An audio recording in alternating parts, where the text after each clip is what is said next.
आजकल आप क्या कर रहे हैं? दरअसल मैडम, सूरत के अंदर हम लोग लावारिस लाशों का अंतिम संस्कार का काम तो कर ही रहे थे। यहाँ पर जब ये कोविड की महामारी की बात चल रही थी, सूरत महानगर पालिका ने हम पर भरोसा किया और कोविड की डेड बॉडी को अंतिम संस्कार करने का काम हमें सुपुर्द किया, जिसको हम बखूबी निभाने की कोशिश कर रहे हैं। कोविड के बारे में जो मीडिया के द्वारा जनता को पता चला है, उससे एक ऐसा माहौल बन गया है कि कोई भी व्यक्ति अपने पेरेंट्स की डेड बॉडी को छूना पसंद नहीं करता। उसे ऐसा लगता है कि अगर मैंने उसे छू लिया तो मुझे भी इसका पॉजिटिव अंजाम भुगतना पड़ेगा, और उसके सामने विकल्प में वो देख रहा है कि जो सारवार, जो इलाज किया जा रहा है, वो इलाज इतना कैपेबल नहीं है या तबीबों से उसे इतना संतोष नहीं मिलता। तो वो एक भय का वातावरण बन चुका है कि अगर अस्पताल में मेरा आदमी गया तो वो जिंदा बचने वाला नहीं। ऐसी सूरत में वो तमाम डेड बॉडीज को उनके धर्मों के एतबार से हमें डिस्पोज करना पड़ता है। दूसरा, उनके पेरेंट्स को हम लोग सांत्वना देते हैं, और जो WHO की गाइडलाइन है, जिसका हमें एक्सपीरियंस है और हमें डेमोन्स्ट्रेशन कराकर डेप्यूटी कमिश्नर ने बताया है, उस तरह हम उसका अंतिम संस्कार कर रहे हैं। और मैं आपसे ये भी समझना चाहती हूँ, आपने बहुत एक दिल से बात बोली कि इस समय म्युनिसिपल कॉर्पोरेशन की आप मदद कर रहे हैं और आपको कोई फर्क नहीं पड़ता कि जो विक्टिम है, जिसकी डेथ हुई है, वो हिंदू हो, मुस्लिम हो, सिख हो, क्रिश्चियन हो, आप उनके विश्वास को रखते हुए, उनके धर्म को रखते हुए आप उनको उनकी फाइनल राइट्स करते हैं। जी मैडम, असल में क्या, ये दुख का समय है। मरने वाला हर व्यक्ति पहले तो वो मानवीय है, फिर वो किसी धर्म से जुड़ा हुआ है। हर धर्मों की अपनी अपनी प्रणालिका होती है, लेकिन हमने कुछ ऐसी उनके सामने WHO की गाइडलाइन के मान्य रखते हुए कुछ विगतें रखी है। मान लो कि अगर किसी मुस्लिम का डेथ हो जाए तो उसमें जो मुख्य चीजें हैं, जैसा कि नमाज का पढ़ना, दुआ का करना और कब्र में उतारते हुए उसका मट्टी उसके परिवार का डालना, ये 3 महत्व की चीजों को हम उनके परिवार को दूर रहकर करने देते हैं। उसके बाद जो हमारे पास दूसरी चीज होती है हिंदू समाज की, कि भाई मृत्यु के पार्थिव शरीर को जब अग्निदाह दिया जाता है, उस वक्त उसके परिवार की तरफ से गंगा जल दिया जाता है और एक घी का जो रहता है, थोड़ा घी का छटकाव किया जाता है। तो वो सारा इंतजाम एकता ट्रस्ट करती है। गंगा जल भी एकता ट्रस्ट के पास है। वो लोग, हमारे हिंदू भाइयों ने हमें दान में दिया है। वो तमाम गंगा जल की बोतल है, हम लोग हर डेड बॉडी को मुंह में गंगा जल पिलाते हैं, उसका फोटो गिराते हैं और उसके परिवार को देते हैं, और घी का एक छोटा डिब्बा अग्निदाह देते वक्त हम लोग उसके शरीर पर छिड़कते हैं।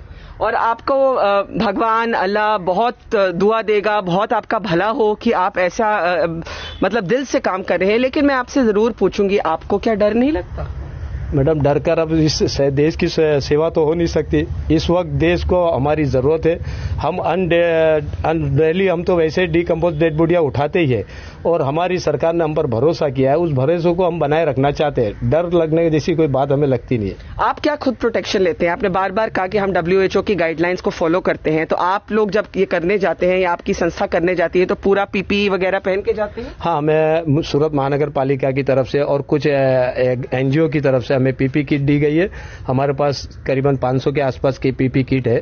हमारे 4 सभ्य जो रहते हैं, मेंबर्स रहते हैं, वो PP किट पहनकर अंदर जाते हैं। दूसरा, हमें हर 2 दिन में हमारे सुपरिटेंडेंट जो डॉक्टर चौकसी, RMO चौकसी साहब है, वो हमारी ट्रीटमेंट के लिए कुछ दवाइयां देते हैं, ताकि हमारे शरीर की जो ह्यूमन शक्ति है, अंदर की शक्ति बनी रहे और हमारे जो बैक्टीरिया, रोग प्रतिकारक शक्ति के बैक्टीरिया भी जीवित रहे। ऐसे वो लोग हमारा इलाज करते रहते हैं। बाकी तो सब हम मालिक पे छोड़ देते हैं। हमारा काम मानवता को जगाना है, उसका काम वो करे, हमारा काम हम करते हैं। मैं देख रही हूँ यहाँ एकता ट्रस्ट का जो दफ्तर है, आप धर्म से मुस्लिम हैं और आज आप एक हिंदू जो बॉडी है उसका अंतिम संस्कार करने जा रहे हैं, और बिल्कुल सड़क के ऑपोजिट साइड एक चर्च भी मैं देख रही हूं। तो मुझे लगता है कि जहां पे भारत की बात आती है, वो एकता ट्रस्ट में यहाँ पे इसी दिन इनकैप्सुलेट हो गई है कि धर्म से ऊपर इंसानियत है, और जो लोग कोशिश करते हैं कि ऐसे वक्त पे भी हिंदू मुस्लिम के आधार पर लोगों को बांटना, आप उनका बिल्कुल ऑपोजिट रूप है। बिल्कुल बिल्कुल, मैं तो तमाम धर्म के मानने वालों से एक रिक्वेस्ट करता हूं कि कृपा करके आप अपनी धार्मिक ग्रंथ को तो पढ़ें, चाहे वो कुरान हो, गीता हो, बाइबल हो। आप किसी भी ग्रंथ को पढ़ेंगे, उसमें मानवता ही सबसे उच्चतम स्थान पर है। दुख की बात यह, विडम्बना इस बात की है कि हमारे धर्म के बनाने वालों ने या धर्म को संगरने वालों ने इस बात को जाहिर ही नहीं होने दिया, और जिसका दुष्परिणाम हम देख रहे हैं कि इस देश के अंदर धर्म को इतनी महत्वता दी गई, जबकि आज धर्म बिल्कुल बंद है। आप मुझे बताइए कौन सा ऐसा हिंदू शंकराचार्य है या कौन सा ऐसा मौलवी है जो अल्लाह से या भगवान से बात कर सके कि भैया हमारे ये मंदिर क्यों बंद है या हमारी मस्जिद क्यों बंद है? किसी में कोई ताकत नहीं है, क्योंकि कोई एक ऐसी निरंकार शक्ति है जो इस विश्व को चला रहा है। उसने आज हम सब इंसानों को चैलेंज कर दिया है कि भाई आपका धर्म जो बना हुआ है वो आपके पास ही रखो, मैं जो कहूंगा वही होगा। तो मैं तमाम देशवासियों से एक विनती करता हूं, रिक्वेस्ट करता हूं, प्लीज प्लीज आप अपने धर्म को मानिए, मुझे उससे इंकार नहीं है, वो मानना भी चाहिए, लेकिन धर्म में पॉजिटिव बातें उसी को मानिए, जो बनी बनाई डाली गई है उसे ना माने। अच्छा, एक आखिरी सवाल, ये आपने काम शुरू कैसे किया? मैं आज से 33 साल पहले एक डेड बॉडी ऐसी आई थी जो मुस्लिम महिला की थी, जिसका नाम सकीना बीबी था। वो सूरत के करीबन 70 किलोमीटर दूर कोसंबा गांव की रहने वाली थी। उसके बेटों को जैसे पता चला कि हमारी मम्मी को HIV एड्स हुआ है, वो छोड़कर भाग गए, क्योंकि उस वक्त HIV एड्स को बहुत बड़ी बीमारी माना जाता था। वो डेड बॉडी करीबन 15-20 दिन तक डिकम्पोज हो गई, उसमें कीड़े पड़ गए, जीवात पड़ गए। तब RMO जो PK पटेल डॉक्टर साहब है, उन्होंने पेपर में एक ऐड दी कि भाई ये मुस्लिम बॉडी पड़ी है, कृपा करके आप इस बॉडी का अंतिम संस्कार मुस्लिम धर्म के लोग करें। मैं जब उस बॉडी को देखने गया तो करीबन उस वक्त मुझे 23 दिन हो चुके थे डेड बॉडी को देखे हुए। हजारों कीड़े उसके डेड बॉडी पर घूम रहे थे।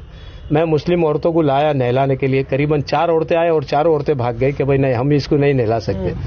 बहरहाल मैंने हमारे धर्म के बड़ों से बात की, उन्होंने कहा कि आप पानी डाल दो, कीड़े जितने निकल सकते डिटॉल डालकर साफ कर दो।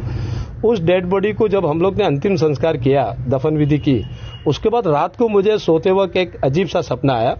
उसमें मैंने देखा कि वही औरत, जिसका चेहरा तो मैं पहचान नहीं रहा था, वही औरत अपने एक आलीशान बगीचे में बैठी है, वो झूला झूल रही है और मुझे दूर से मुस्कुराकर हंस रही है। इसके बारे में मैंने अपने धर्म के लोग जो बड़े हैं उनसे पूछा कि ये क्या इशारा देती है, तो बोले वो ये कहना चाहती कि अब तू ये काम कर पाएगा, तूने एक आत्मा को संतुष्टि दी है, वो तुझसे बहुत खुश है और इस दुनिया को बनाने वाला मालिक भी तुझसे बहुत खुश है।